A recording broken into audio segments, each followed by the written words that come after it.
বিমানে জরুরি পরিস্থিতিতে ছাদ থেকে ঝুলে পড়া অক্সিজেন মাস্কগুলো কেন মাত্র 10 থেকে 15 মিনিটের অক্সিজেন সরবরাহ করে? আপাত দৃষ্টিতে এই সময়টুকুকে অত্যন্ত কম এবং ঝুঁকিপূর্ণ মনে হতে পারে।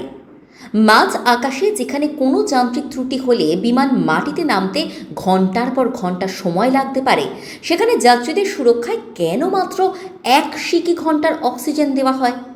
এর পিছনের কারণটি কোনো গাফিলতি বা বিমান সংস্থার খরচ বাঁচানোর উপায় নয়, বরং এর পেছনে রয়েছে নিখুঁত এভিয়েশন বিজ্ঞান, পদার্থবিদ্যা এবং বিমানের কঠোর আন্তর্জাতিক নিরাপত্তা প্রোটোকল। বিমানগুলো সাধারণত মাটি থেকে প্রায় 30 থেকে 40 হাজার ফুট ওপর দিয়ে চলাচল করে। এই উচ্চতায় বায়ুমণ্ডলের চাপ বা এয়ার প্রেশার এতটাই কম থাকে যে মানুষের পক্ষে স্বাভাবিকভাবে শ্বাস প্রশ্বাস নেওয়া সম্পূর্ণ অসম্ভব।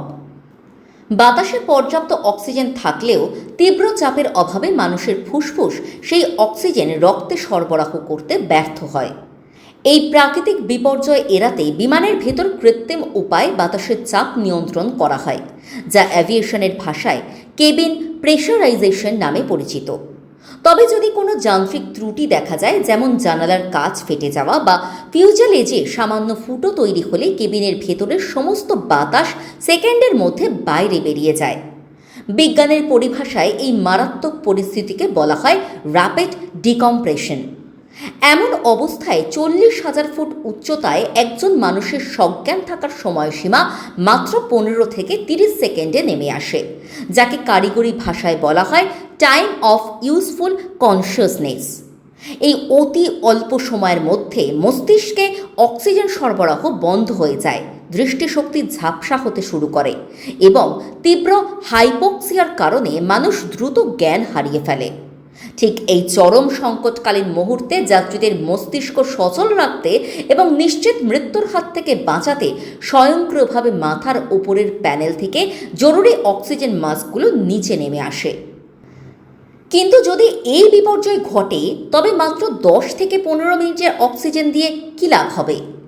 এখানেই কাজ করে অ্যাভিয়েশনের সবচেয়ে গুরুত্বপূর্ণ এমার্জেন্সি প্রোটোকল, যার নাম এমার্জেন্সি ডিসেন্ট।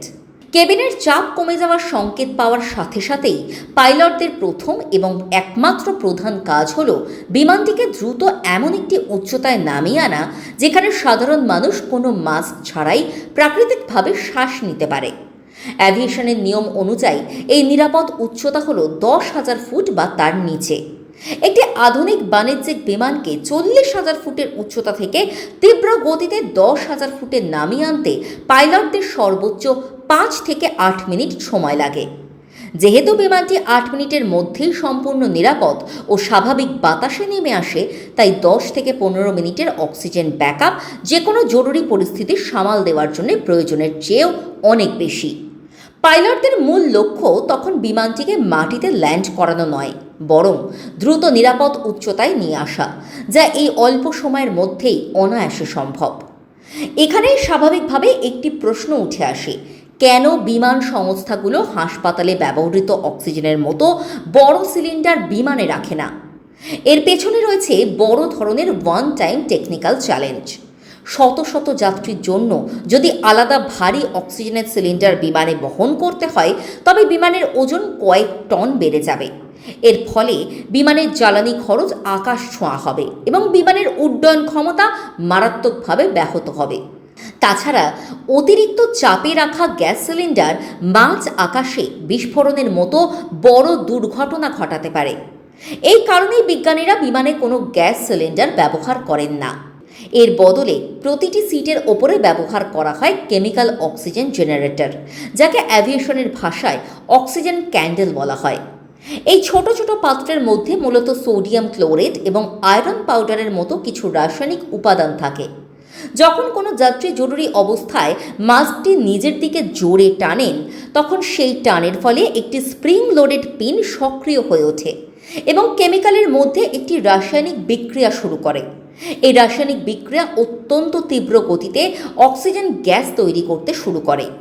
একবার এই বিক্রিয়া শুরু হলে তা আর থামানো যায় না এবং এটি টানা 10 থেকে 15 মিনিট পর্যন্ত নিরবচ্ছিন্নভাবে খাঁটি অক্সিজেন সরবরাহ করে। এই কেমিক্যাল রিঅ্যাকশনের কারণে মাস্কের ওপরের অংশটি বেশ গরম হয়ে ওঠে এবং হালকা পোড়া গন্ধ বের হতে পারে, যা সম্পূর্ণ স্বাভাবিক এবং নিরাপদ। এই পুরো ব্যবস্থার পেছনের মূল রহস্য হল বিমানের এই অক্সিজেন মাস্কের উদ্দেশ্য যাত্রীদের পুরো ভ্রমণের রাস্তা জুড়ে বাঁচিয়ে রাখা নয়, বরং পাইলট যতক্ষণ বিমানটিকে নিরাপদ উচ্চতায় নামিয়ে আনছেন ততক্ষণ যাত্রীদের জ্ঞান টিকিয়ে রাখা। এটি মূলত একটি লাইফ সেভিং ব্রিজ হিসাবে কাজ করে, যা যাত্রীদের হাইপোক্সিয়ার হাত থেকে বাঁচিয়ে নিরাপদ বায়ুমণ্ডলে পৌঁছে দেয়।